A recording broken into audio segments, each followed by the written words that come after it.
Hello, you guys. Okay, wow, it's been a while since I have done a Facebook Live. One second, I'm just wanting to check and make sure I'm rocking and rolling and hear myself. Great, I can hear myself. Hi, everyone. For those of you who don't know me, my name is Allison, and I am a backpacking educator and empowerment coach, and I am the founder of the blog She Dreams of Alpine and the creator of the Become an Outdoor Backpacking Badass coaching program, which basically teaches women how to become safe, confident, and self-sufficient in the outdoors. Now, this week I posted earlier about the 4 hardest things about backpacking, and I did want to dig into that topic just a little bit more here in a live video. If you are leaving comments, that would be great because I can just, I'll be able to check it and say hello to you guys. But just note, I'm not watching them in real time because I'll get super distracted because my brain is just like, wah. But the reason why I wanted to talk about this is because I think a lot of people don't realize what some of these things that are actually keeping them stuck from going backpacking are. And instead, they think the things that are keeping them stuck are things like not having the right backpacking gear or not having friends who do this kind of thing. Or maybe they're telling themselves that they're not in shape enough yet and that they need to get more in shape before they can go backpacking. That's a common one I hear. Or they're getting stuck on these little nuanced things like finding the perfect hiking boot, which is just like, I see so many people obsess about it. And I have a whole nother video talking about the hiking boot thing. But just know that these are little things that can kind of trip us up instead of focusing on where we need to focus. But trust me, if this is you, like, just know that you're not alone. So don't even sweat it if you feel like those are the things that have been keeping you stuck. I just wanted to make you aware that those are definitely not the things that should be keeping you stuck. And I want you to move past those beliefs or those tendencies to like hang on to gear hangups and stuff like that. I have totally had students who told me that before joining like our program that they had spent years working on their gear and thinking that the gear was what was holding them back from going on their very first backpacking trip. But like after going through our core framework, they were able to go on their first backpacking trip in less than a month using the gear that they basically already had on hand from those years of collecting. So it's just goes to show you, it's like we can obsess and think that it's the gear that's hanging us up, but really it's something else. Based on my personal experience and working with hundreds of students from all kinds of backgrounds and from all age groups, there are 4 things that I think are actually the hardest things about backpacking, because these are the things that keep people stuck from going backpacking. Okay, so let's dig into these a little bit more. So number 1 is learning how to create a truly rock solid trip plan.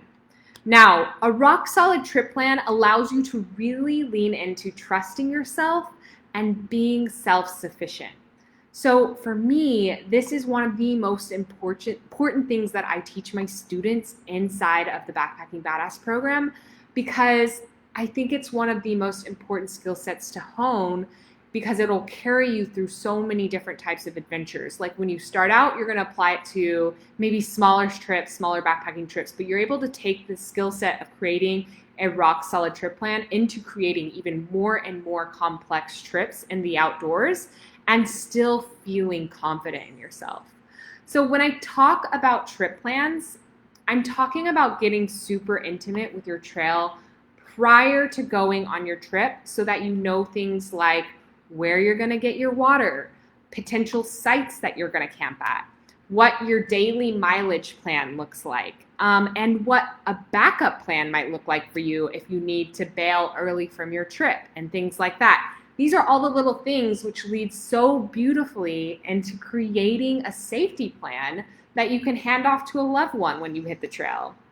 So this is something that we teach our students how to do using templates we've pre-created.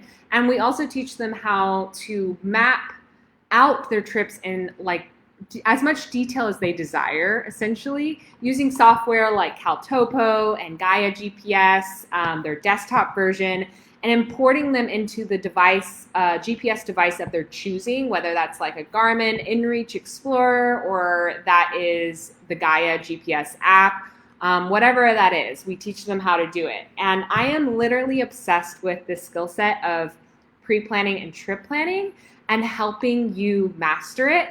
This is probably my secret sauce. Is I'm really good at planning. I'm really good at organizing and thinking through all the things that will really help us feel confident in our plan and able to execute on it despite what other thoughts and feelings come up, because we know we have our back and we trust the plan and we feel good about it. Even if you are not the planner type, because trust me, I have students that join our program that are like, I am not the planner type, Allison, so this overwhelms me. We break it down in a way that's not overwhelming and that you will feel really good about. So don't worry, I've totally got you. And let's dive into the second biggest thing that I think is hard about backpacking. The second one is understanding your fear in a way that still allows you to follow through on your plan. So you've made a plan, but then all of this fear is going to come up. So you need to understand that and recognize it, that it's going to happen. So I believe this is so, so important. And I also believe that there's this common misconception that if you have fear, that that's some sort of sign that you shouldn't do something or you're not ready for something. But going backpacking is not about being fearless. It's also not about having no anxiety or no doubt either. If it was, then I probably wouldn't have gone backpacking at all, because I experience these range of human emotions all the time. Because we are human beings, so fear and anxiety and self-doubt are very natural and normal for us. Our brains would definitely prefer us to just stay at home on the couch, watch some Netflix. Nothing wrong with that, but like our brains, like that's its comfort zone. It is always going to be like, oh, well, don't go out of your comfort zone because we know couch is safe. Like, let's not do anything crazy. Let's just stay here. Like one of my coaches calls it, let's just stay in the cave. Let's not leave the cave, stuff like that. And so you have to recognize that if you ever want to move out of your comfort zone, you're going to have to, you're going to have to acknowledge your brain's thoughts and be like, thank you. And I like to even recognize it, like, thank you. I realize all you're trying to do is protect me, but I still want to do this. But yeah, I'm not fearless when I do things. It's still there, and especially as you're moving out of your comfort zone. So with backpacking, I also wanted to mention that, yes, you are going to have some fear in the beginning because maybe you don't have those skill sets yet and you're still learning. So yes, there are things you need to learn before you hit the trail in order to stay safe and go prepared. These are all things that I teach and help my students with in our program. And I also have a ton of free stuff on the blog all about safety and this kind of stuff. But I just want you to remember not to expect that you'll be fearless when you hit the trail, especially when you're getting started. There are ways that we can shift our fear into action, and I want to help you do that.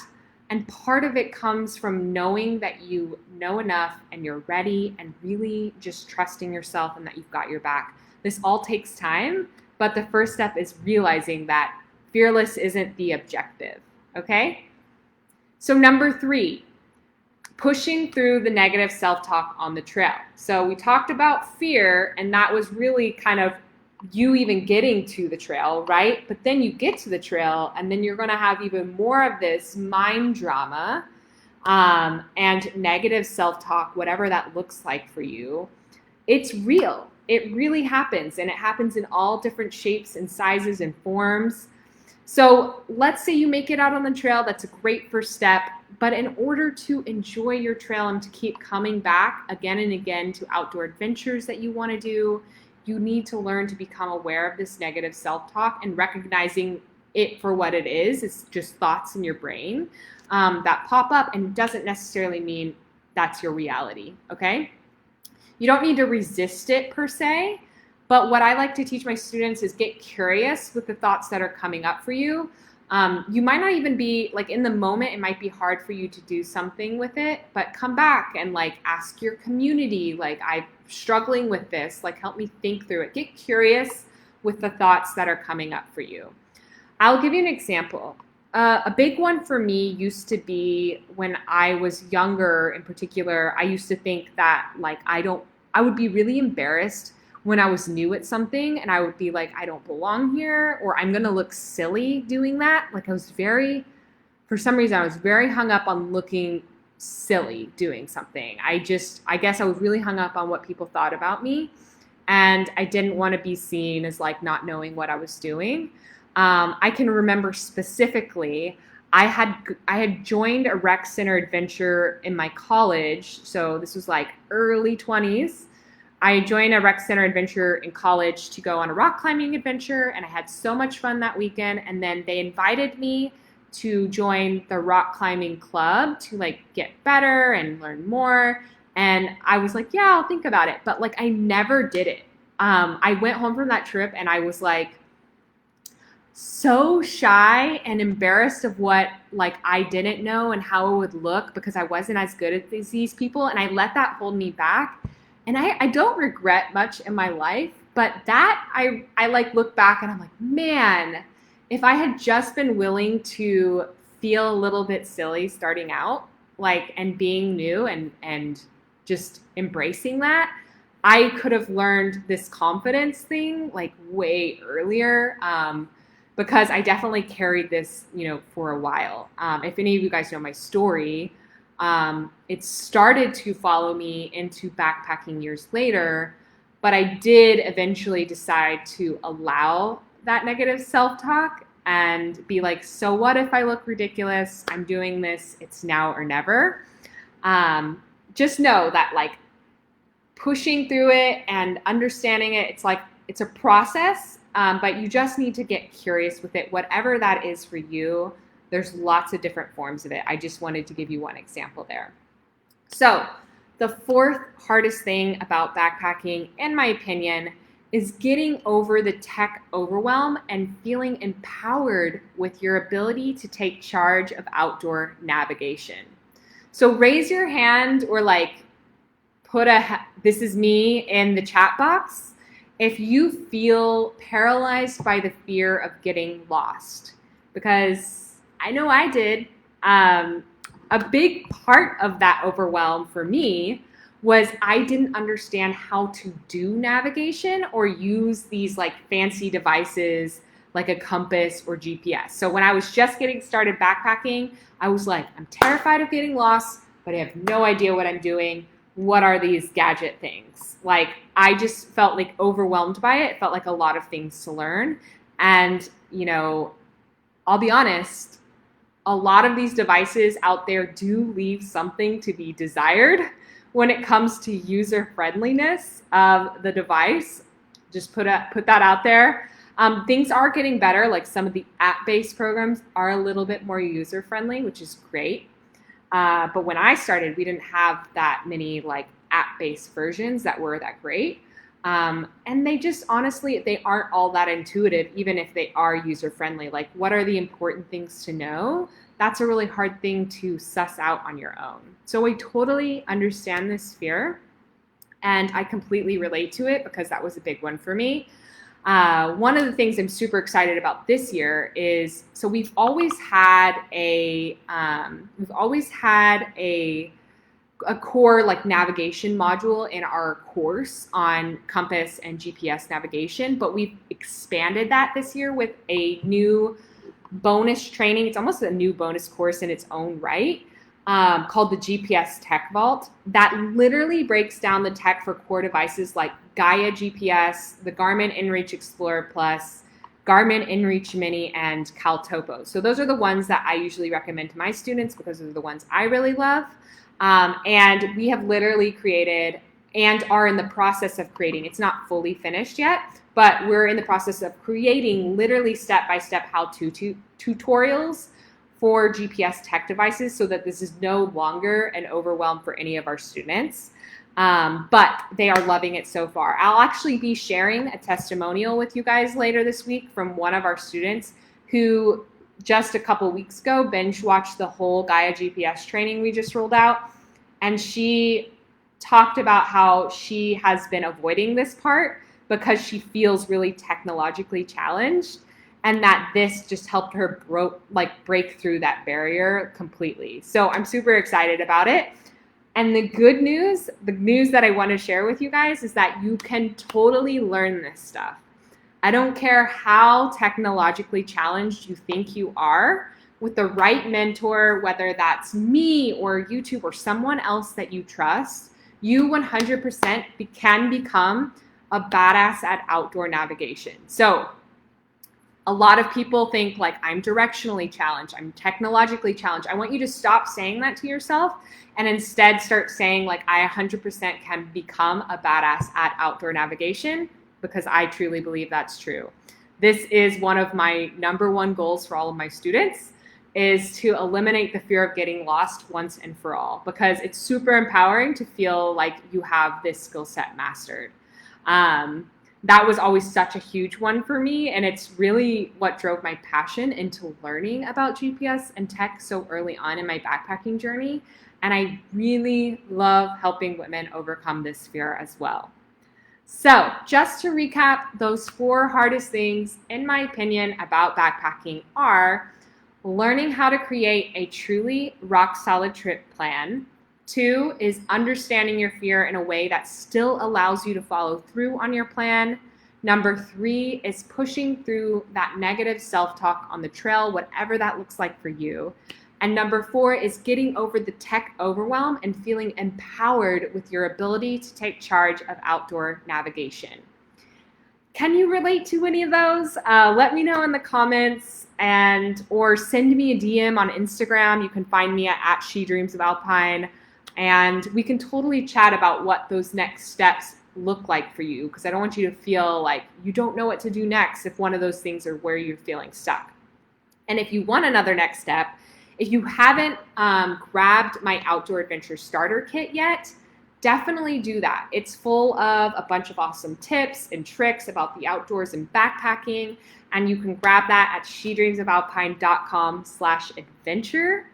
And thank you so much for being here, my friends. I will be doing several live videos actually over the next month or so.